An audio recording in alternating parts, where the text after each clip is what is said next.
150 জন বলেছেন এই নূরটা হলো নূরে মুহাম্মদ সাল্লাল্লাহু আলাইহি সাল্লাম।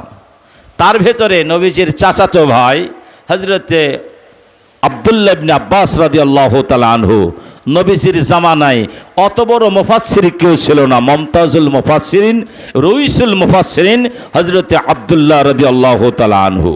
নবী বলেছেন এ হলো রইসুল মুফাসসিরিন, মুমতাজুল মুফাসসিরিন।